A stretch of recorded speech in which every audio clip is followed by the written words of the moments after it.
Have you ever pulled up a carrot and it looked like it was trying to tie itself in a knot? Or maybe your garlic rots away before spring even hits. Here's the thing. You might not be doing anything wrong. The problem. It could just be the ground. I've been looking into this, reading through university extension guides and seeing what the community is saying. And I found something really interesting. Some vegetables actually grow worse when you put them straight in the garden bed. Today, we're going through 15 vegetables that actually do way better in containers. And number 1 on this list. It's a plant almost everyone grows.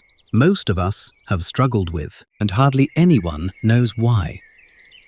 We're not using pots as a shortcut, you know. It's just that for these specific plants, a container gives them something the ground simply can't. Better drainage, cleaner soil, and a lot fewer pests. So, starting at number 15, we have carrots. Most of us just assume carrots belong in the ground. I mean, they're roots, right? But if you've ever harvested twisted, stunted little carrots, you know the struggle. Traditional beds compact over time. They hide little rocks and tough clumps of clay. If a growing root hits one of those, it pushes sideways. The damage is done right under the surface where you can't even see it. But a container filled with a nice loose potting mix, it solves all of that. It starts loose and it stays loose. A carrot can just grow straight down, no resistance. You want a pot that's about 12 inches deep and maybe 8 inches wide or so. Most varieties take about 60 to 80 days. And at harvest, you just tip the container over. Quick and simple, no digging required. At number 14, we've got garlic. Now, a lot of folks think garlic is easy. You plant it in the fall, leave it alone, and harvest in the spring. What could go wrong? Well, kind of a lot, actually. The biggest issue isn't the cold, it's the wet soil. Traditional garden beds hold onto moisture all winter long, and for a bulb just sitting there, that constant wetness is a recipe for rot. That, right there, that's the culprit. It's not you, it's the standing water. Containers drain so much better. After a heavy rain, the extra water just moves right out. Use a pot that's maybe 8 to 10 inches deep and plant your cloves about 4 to 6 inches apart. Doesn't have to be perfect, don't overthink it. Most types are ready by late spring. Number 13 is lettuce. This guy starts off so beautifully in the spring, doesn't it? But then the days heat up, the plant bolts, gets bitter, and your harvest is just over. In a raised bed, there's nothing you can do. The plant is stuck there. But in a container, you have options. When it gets hot, you just pick the pot up and move it to a spot with some afternoon shade. That one little move can add 3 or 4 weeks to your harvest. Plus, being up off the ground keeps it away from slugs. They really struggle to climb up a pot on a patio table. Use a container about 6 to 8 inches deep. You know you can start harvesting the outer leaves in about 45 days. Just leave the center so it keeps growing. Moving a pot a few feet, it's a simple trick, but it really works. Moving on to number 12, radishes. You hear all the time that radishes are the ultimate beginner crop. Right. Fast, simple, barely takes up any room. And that's mostly true. But I see so many people still ending up with these weird, misshapen, tiny little bulbs. The reason, it almost always comes back to dense soil. Because they grow underground, Any little clump of clay or debris just gets in the way. But in a loose potting mix, the root just swells up freely into a perfect round shape. Plus, container soil warms up way faster in the spring. Ground seeds might take a week to sprout, but in a warm pot, they'll often pop up in just 4 to 6 days. Grab a pot that's about 6 to 8 inches deep. They'll be ready in maybe 20 to 30 days or so. Radishes are already fast, but containers just put them on another level. Now this is where things get really interesting. The first few crops we talked about were about fixing problems the ground causes. This next group, they actually need a level of control that the ground just can't give them. At number 11, we've got peppers. You know the drill. You plant them in a bed, they look incredible. Big green, leafy, strong stems. But then, where are the actual peppers? They show up late, or you only get a couple. I was reading up on this, and one big reason is actually root space. When a pepper has all the room in the world to spread its roots, it throws its energy into making leaves, not fruit. A container gives it a little boundary. The roots still grow, but that mild restriction kind of tricks the plant into focusing on what you actually want the peppers. Plus, they love the heat, and pots warm up much faster. Use a 12 to 14 inch deep pot. Give them plenty of sun and let them do their thing. Just a little boundary makes all the difference. And that leads us to number 10, mint. This is the one plant that even veteran gardeners are terrified of putting in the ground, not because it struggles, but because it grows too well.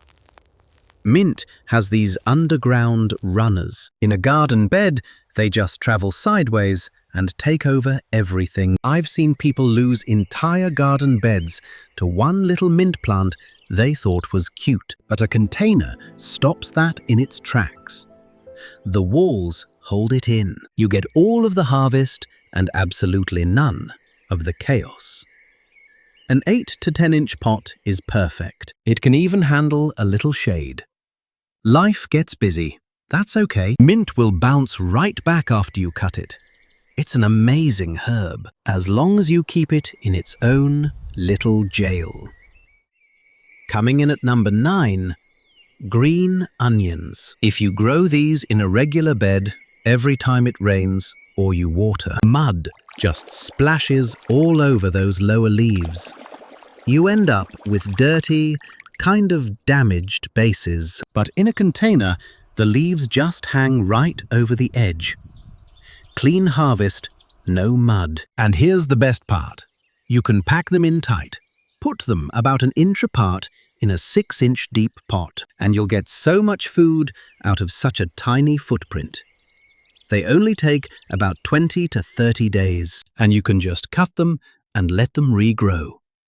It's really up to you how much you harvest. One small pot of these guys can give you more usable food than almost anything else we'll talk about today. At number 8, we have potatoes. Now this is the one that really surprises first-time container gardeners. If you've ever harvested potatoes with a shovel and accidentally sliced half of them right down the middle, this is going to feel like cheating.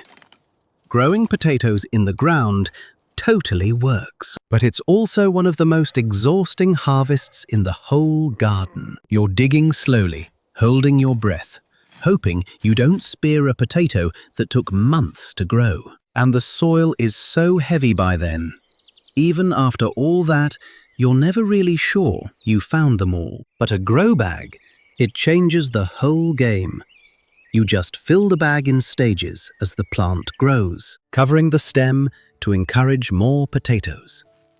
Then at harvest time, and this is the best part, you don't dig. You just tip the bag over, spread the dirt out, and pick them up, clean and whole. Nothing sliced, nothing missed. It takes minutes instead of hours. Honestly, it turns the hardest harvest into the easiest one. Moving down to number 7. Cucumbers. These guys are super productive, but man, they can be vulnerable. You hear a lot about powdery mildew and fungal diseases, right? And I found out they almost always start the exact same way. Poor airflow and moisture just sitting on the leaves. In a regular garden bed, cucumbers just sprawl everywhere. They make this thick, low canopy right on the ground. Air can't get through, moisture gets trapped, and half the time, the fruit rots on the underside before you even see it. But if you grow them vertically in a container, you fix all of that instantly. Get a 5-gallon pot or something like that, stick a trellis in it, and let them climb. The leaves spread out, the wind blows right through them, and fungal spores just don't have a place to settle. Plus, the fruit just hangs there, clean and off the dirt. Give them full sun, maybe 50 to 70 days, and you're good to go. Most of their problems start on the ground.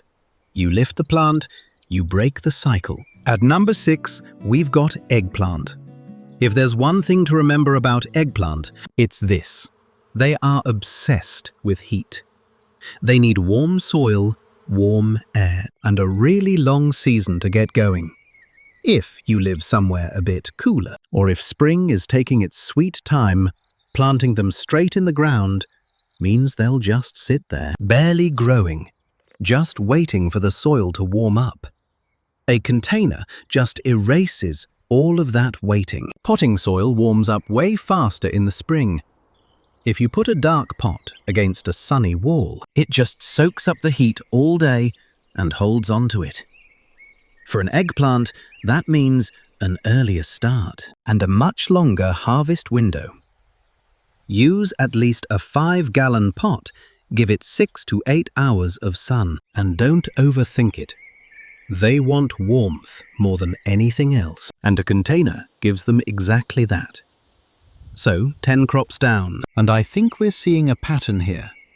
A container isn't just a backup plan. For a lot of these plants, it's actually the better place to grow. But these top 5, these are the ones almost everyone tries, and the ones where the difference between a pot and the ground is just night and day. Coming in at number 5, cherry tomatoes. Now, tomatoes are probably the most popular thing people grow at home, but they're also one of the most frustrating.